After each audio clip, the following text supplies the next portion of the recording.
Hello and welcome to the second episode of the OT Society podcast. As a disclaimer, everything mentioned and discussed in this podcast today is purely of opinion and not fact and should not be taken as verbatim or reflection of everyone's practice experiences.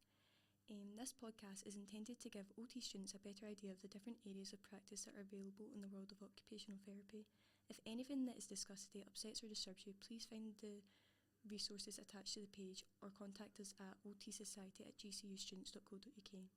My name is Melissa and I'm a third year occupational therapy student at Glasgow Caledonian University, and today I'm joined by Anita, who is currently an occupational therapy lecturer at Glasgow Caledonian University. Hi Anita, thank you so much for joining us today for the second episode of the OT Society podcast. Hi Melissa, it's a real pleasure to be here today, thank you. Thank you.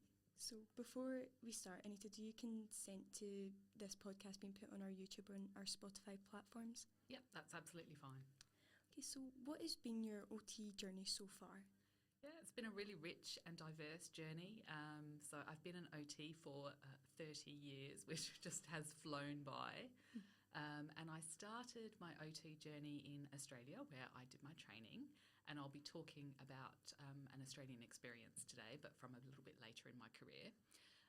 So when I left university, I really had a bit of a rest for a couple of months, which I'm sure lots of the final year students could relate to. And I had a part-time job, so I just carried on doing that for a little while. And then one of the organisations that I'd been on practice placement on, actually in third year, had a contract job going. So I rang them up and they said, oh yes please, because you already know the service and it'd be great to have you back. So I started there on a 3-month contract, and that was a mental health context. So it was a acute and rehabilitation hospital for people with mental health problems, and I did a split post between the adult schizophrenia unit, which was a sort of very highly specialist unit just for people with schizophrenia, and mostly a younger age group, sort of 20s and 30s, and a dementia unit. And I have always been interested in working with young people, so I thought, oh yeah, the schizophrenia unit will be great. And it was, but actually I really loved the dementia unit, and that was a big surprise to me. And I think it was really because as an occupational therapist, you can be very holistic when you work with older people, so I really enjoyed that. So I did that for just under 2 years, and there were lots of changes in the service. So I kind of moved more into mental health rehabilitation, and I did some team leader work quite early on, but early on in my career, that is. But like now, there's quite a shortage of occupational therapists at the time. So, sort of once I was established, quite quickly, I sort of moved up the ranks. So for about 2 years, I worked in that service doing a range of things. But I had wanted to travel, and I'd kind of put that off.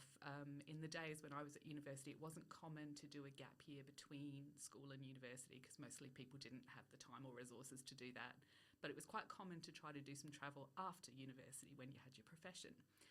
And I'd wanted to come and work in the UK.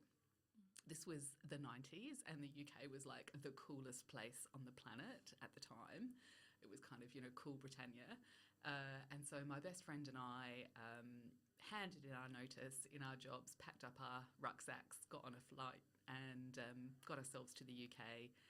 And I often say, it was my attempt to be kind of looking for work didn't last very long, because really the first thing we did when we landed was ring a locum agency in London and said, oh, we're 2 occupational therapists just arrived from Australia. And they were like, well, you can start work this afternoon if you want to. And so we started off getting a feel for the NHS in just acute medical wards. So I got a bit of a sense of what the system was like, because it's quite different, and what the referral onwards from hospital is like, what the community supports were like. So I just kind of sussed out the whole service in that acute medical setting, and I worked with all age groups, all kind of situations in South London. It was a very good start. Then we tried the South Coast because we wanted to travel around a bit. So I did a mental health rehabilitation contract there, and my friend did a paediatrics one. And then I came back to London and did a community learning disabilities post, and I was made permanent in that post. And that was around the time that I started to settle. My friend went back to Australia, and I was actually really settled in South London with a group of friends, and, boyfriend and all that kind of thing. So I took a permanent job there and stayed with that NHS trust for a number of years, but I moved around a little bit. So I did learning disabilities for a couple of years, and I did eating disorders in the community for a couple of years, and then I did a specialist kind of autism challenging needs service for a couple of years as well. And after that time, I decided to make a move of health trust. So I went up to central London and I spent a couple of years on an adolescent rehab unit, which was pretty one of the formative experiences of my career. So that was a really interesting unit, working with young people with a range of different physical and low-level mental health conditions, not anything that you would probably need to be sectioned for or anything like that, but low-level mental health conditions, and the combination of the two. So it was a very interesting place to work and very OT friendly and very psychosocial. After that, I went back to the original trust that I'd been working for and did a practice development job. So I worked with OTs to help them use models of practice and use outcome measures and maybe get interested in research. And in that job, I also worked on the women's acute mental health unit. So that was really interesting, with vulnerable women mostly. And it was at the end of that job that I thought to myself, well, maybe I could apply for this job in teaching that's just come up. I don't think I'll get it, but I'll see what interview questions they ask me. And blow me down, I got it. So I started teaching OT. And since then, I've been in and out of teaching policy and clinical practice. So I've enjoyed the policy work because I like to feel like I'm making a difference. I love teaching because it's just such a privilege to kind of be stewarding the next generation of healthcare workers through. And a little bit of clinical work just to keep my hand in. And that's what I'm going to talk about today. Yeah.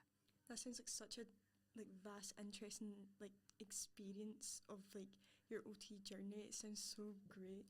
So what is the field that you will be talking about today? Yeah, so between 2015 and 2020, just at the start of 2020, I was back in Australia for a few years, just because my dad wasn't very well, so I wanted to kind of be closer to home. And while I was there, I mostly worked for, I did a bit of teaching, I did a bit of work for the OT Association, but I did a little bit of clinical as well, just to get keep my hand in and get my head around the Australian system again.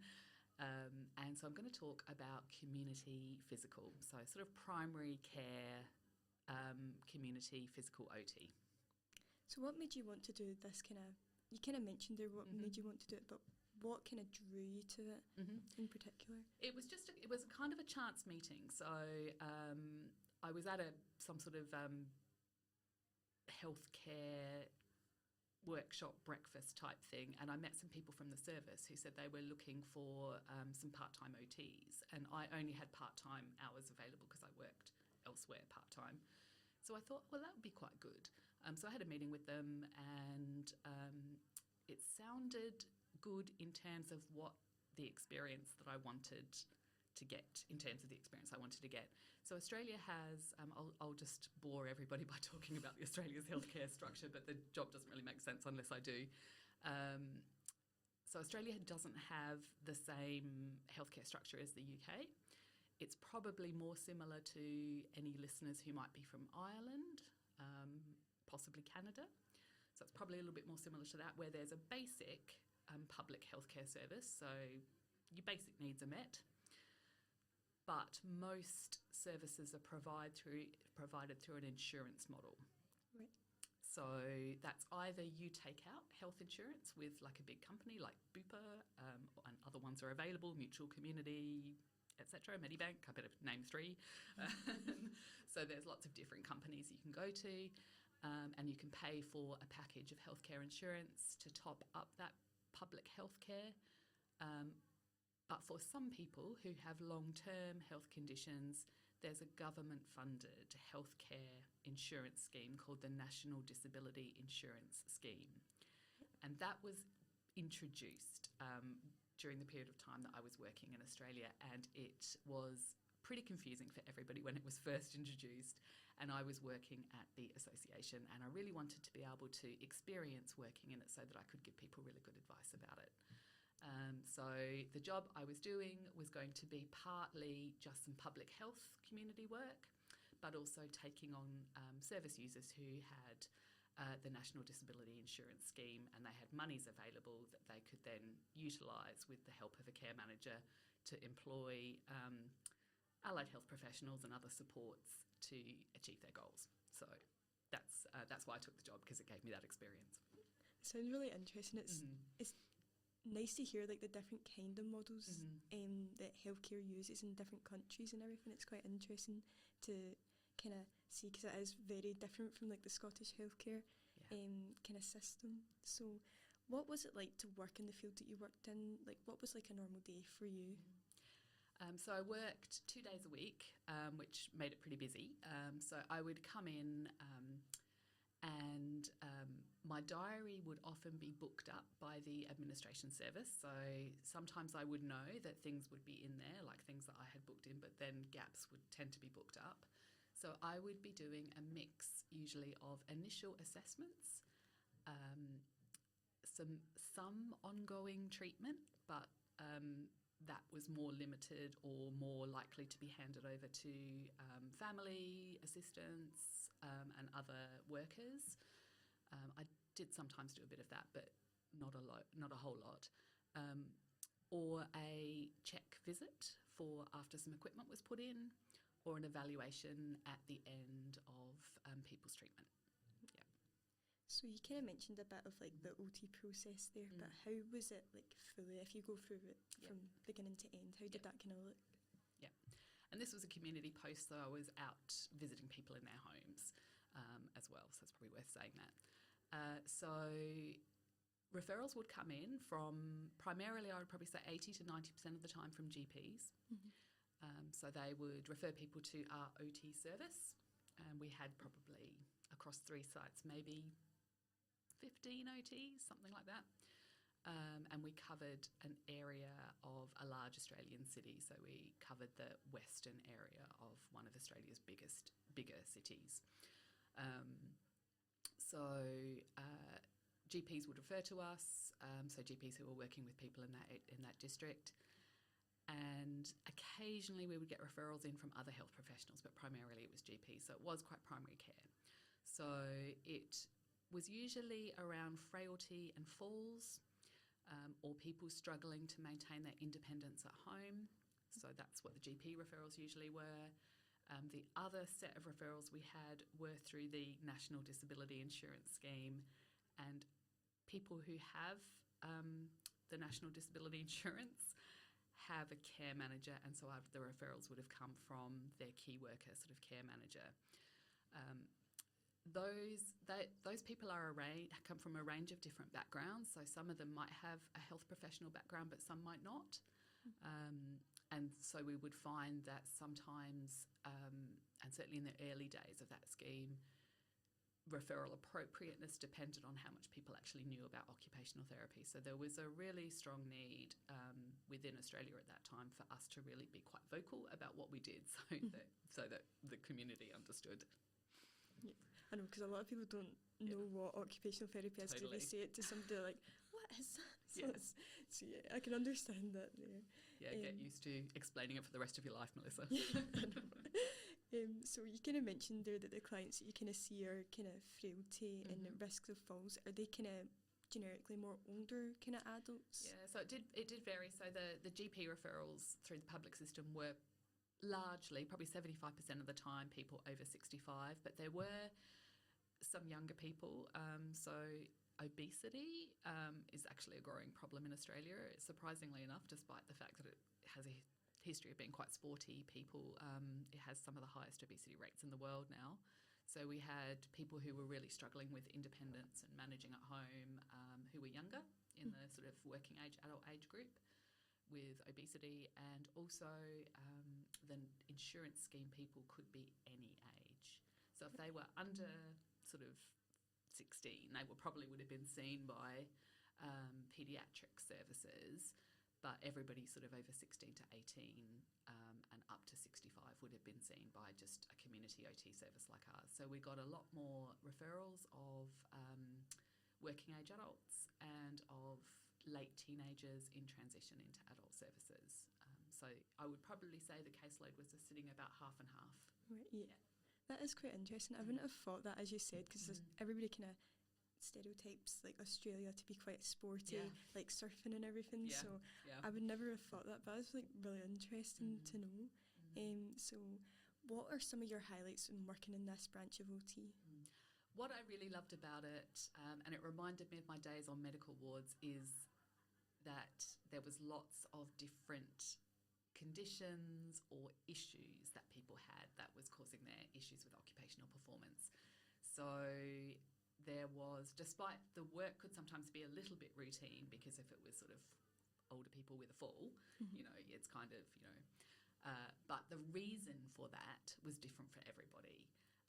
And I also have always, through my entire career, loved visiting people in their own homes, because it's just a very different feel to working with people in a hospital or clinic or rehabilitation unit. You're a guest in their home, you know, they are more in control. I find I get richer responses from people because they're more comfortable. And I just like the whole kind of, you know, sit around the dining table, kind of maybe with a cup of tea, and really have a good chat about people's lives and, you know, what the issues really are at home. And I can see the home as well, so you can do quite a lot right on the ground in that first assessment. You do find that when you are like working with people in their home, they are more motivated to do the things that you suggest to them to kind of help them. So it is like, it's so much better working with people in their homes. So on the flip side of that, so what are some of the challenges you found in this setting? It was very busy, and I was part-time, so the caseloads, I think, were fairly, were up and down, but could get quite high because the need was high. There are not enough occupational therapists in Australia, so anyone thinking about it, you'd probably be quite welcome. But that is also true for Scotland and for the whole of the UK, really, I think, at the moment. So we had quite a high turnover of staff, which is also not unusual in healthcare. So people would come and go, even in, I mean, I wasn't even there for a year. I think I was there for about 9 months, maybe even less. And I think about 5 or 6 people came and went while I was there. And of course I wasn't there that long. So, you know, I also added to that. So it was busy and the days would be quite heavily booked, which meant that things like organisation of your documentation and referrals on and things like that had to be, you had to be really organised to get all of that done. I think you do find that in some settings that depending on where you are and your caseloads and everything, it is quite booked, and then other ones are more relaxed. So it's good to know that about the service and everything, like, because you don't always expect it as a student going in, you're like, oh, maybe I'll have like 1 or 2 kind of seeing a patient like with your practice educator, but sometimes it's like a booked day, like, oh, I need to see that person this hour, then I need to see that, and then you need to fit in notes and everything. So it's good to know, like, before going out in placement and everything like that. So I think I'll say one more thing on that, probably just because the system is different and it's an insurance scheme. It's billable time.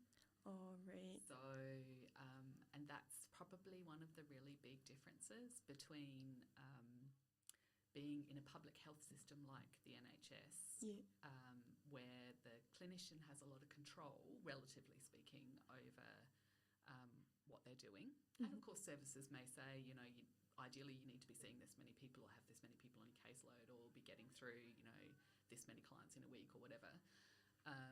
But the insurance systems are billable hours, so things like face-to-face contacts as opposed to administration work is differently kind of weighted in a system like that. So I had spent many years in the NHS being very autonomous and deciding who I was going to see and what I was going to do and how I was going to work. So it was quite a change to that. Like, certainly I was still autonomous, of course, but it just was a really big change. So if you're heading out there, that's just something to be aware of, that you'll just have to make that adjustment. Be mindful. It's got its pros and cons. Yeah, definitely. So what are some of the other professionals that you worked with in this service? Yeah, we had a big multidisciplinary team, which was lovely. So we had GPs on site, we had practice nurses, dentists, interestingly enough, and also we had physios, OTs. I used to do a lot of work with the physios, which was lovely. We had a little bit of speech and language therapy time. We had some social workers and healthcare assistants. It's quite a vast kind of multidisciplinary team. It's quite good. Yeah. So would you recommend this role to up-and-coming future occupational therapy graduates? Yeah, absolutely. And there was a lot of new graduates in the service. And I think it's quite a good place to start. Very busy, but that's probably not a bad thing when you're first out. Some of my first roles were very busy too, because I think the nature of the work, in that you would see a lot of different things and a lot of different age groups, would give you that broad basis. And the insurance scheme included learning disability and some mental health conditions as well. Again, probably mental health lighter kind of conditions rather than very long-term, because they were more likely to go to a service that specialised in that. So a little bit of everything is probably how I would describe it. And so that, I think, for a new graduate is a great way to sort of cut your teeth almost and sort of be really round off your skills and feel confident going into sort of anything after that, really. Yeah.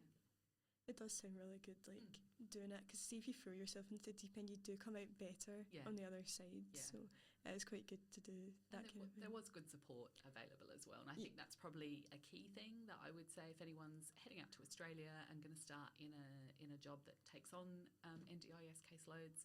I would just ask questions about how much support and supervision you get through it. Yeah. If somebody was looking to get into this or a similar branch of OT, what would you recommend that they do to be better prepared for this role? I think work on time management and organisation skills. Okay. It certainly, I'm a pretty organised person, and I think it taught me a few lessons about it. So yeah, and work on your self-management skills around just making sure you're good at managing work, but also giving yourself time off and time out so that you don't sort of burn out. Yeah. I think those two are really good things, and just have at your fingertips some good resources that would help you work in any situation with any service user with any kind of conditional background, if that makes sense, or occupational issues. Yeah, because you never know what you're going out to sometimes, so it's always good to kind of have an idea of what you would do in different situations. Well, thank you so much, Anita. That was such an amazing branch of OT that you've spoken about today. So thank you so much again for coming onto the podcast.